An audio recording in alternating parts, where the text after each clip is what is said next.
Hello everyone, this is a video tutorial for the book, The Vagabond's Guide to Successful, but Making 'em Cheap, YouTube Production while living in your van and making money at it. The book can be downloaded from livingInYourVan.com, and there are numerous other video tutorials available on this channel, though more details for each technique are provided in the book. The book is intended for professional video production on the cheap and in the most inopportune situations.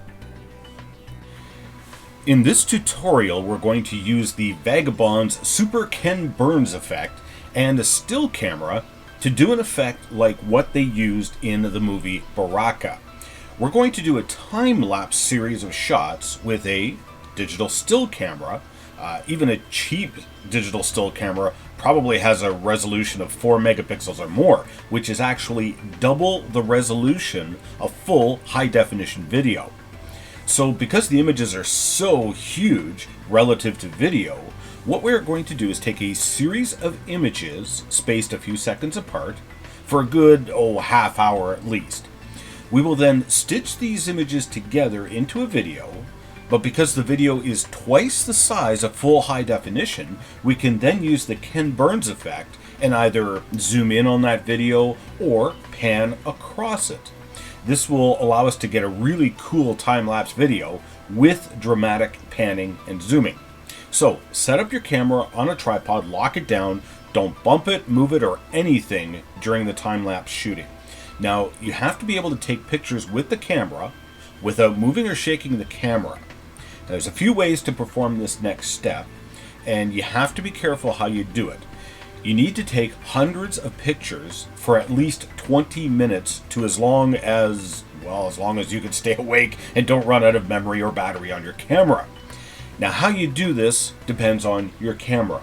If you have a more expensive still camera, it probably has what is called an intervalometer.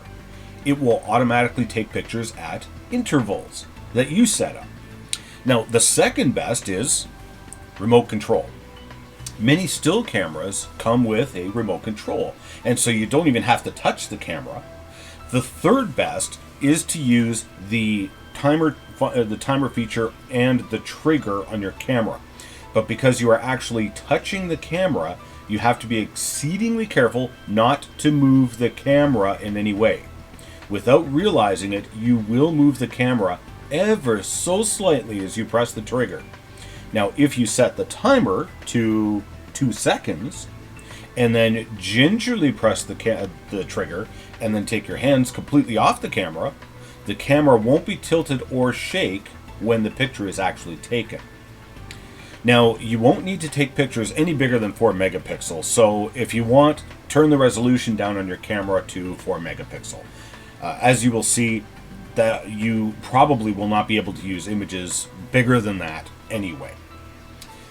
Now, when setting up your camera, try to avoid trees or flags in the view, as these move in the wind and look really strange in time-lapse video. You also want to watch out for where people walk. Keep an eye open for shadows of people that might accidentally fall in the viewing area of the camera. So once you've set up the camera and you're happy with the shot, you now start taking pictures on the clock. I'd recommend one picture every 2 to 10 seconds. The more pictures you take, the smoother your video will look. So figure out what interval time you want first. Then figure out how long you want to take pictures. I'd recommend a bare minimum of 20 minutes. A half hour is better, and the longer you go, the longer your video, and the more fun the end result is. Now, in this case, I'm using my iPhone's timer feature, and every 10 seconds, I'm triggering a photo with the remote control. I've got my coffee in one hand and remote control in the other, so I'm going to do this for about 45 minutes to an hour.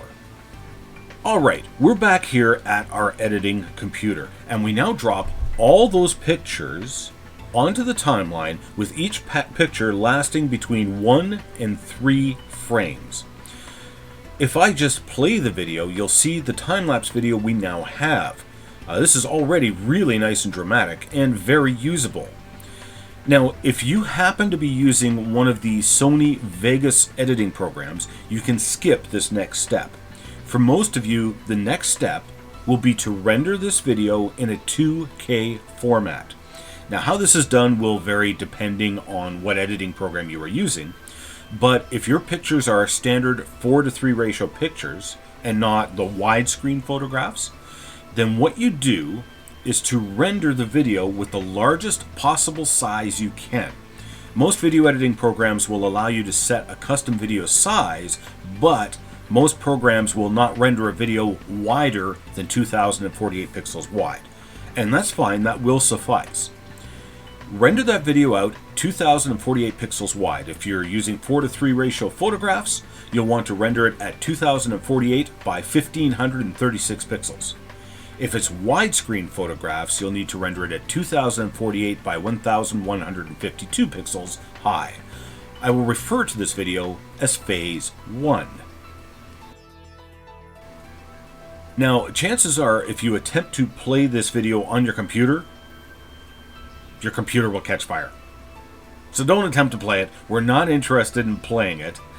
Open a new video project and insert your Phase 1 video into the project.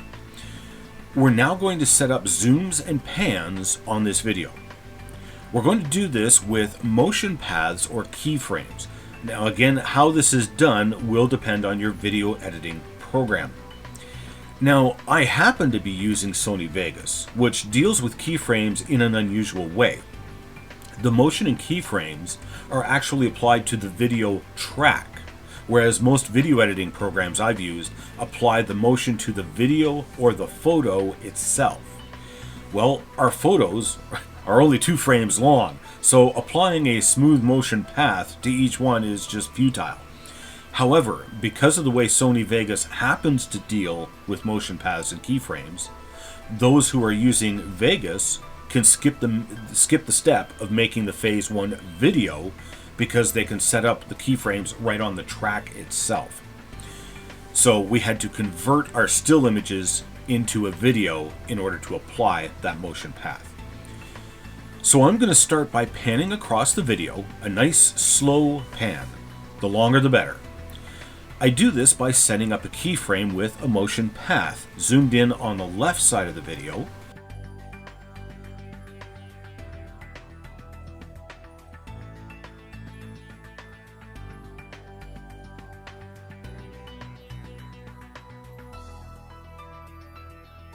I'm going to keep the view the same size, but at the end of the video, I set up another keyframe so that the view pans across the video.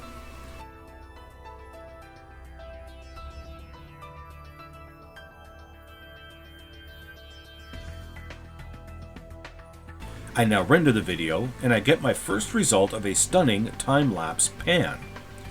Now this is normally done with robotic cameras and tripods, which sit there and very, very slowly turn the camera over the space of an hour or so while filming. Now that equipment is insanely expensive, and we're vagabonds living in our van, so we don't have none of that expensive equipment. But we do have a cheap digital still camera, and so we can simulate the effect. We can also zoom in on a part of the video by setting up the first keyframe, taking in the entire frame of the video, and then at the end of the video we set up a keyframe which focuses in on one small portion of the video.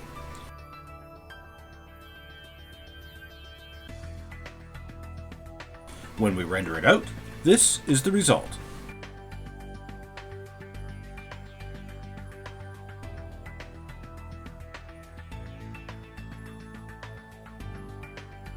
Depending on your video editing software, you may even be able to rotate your view.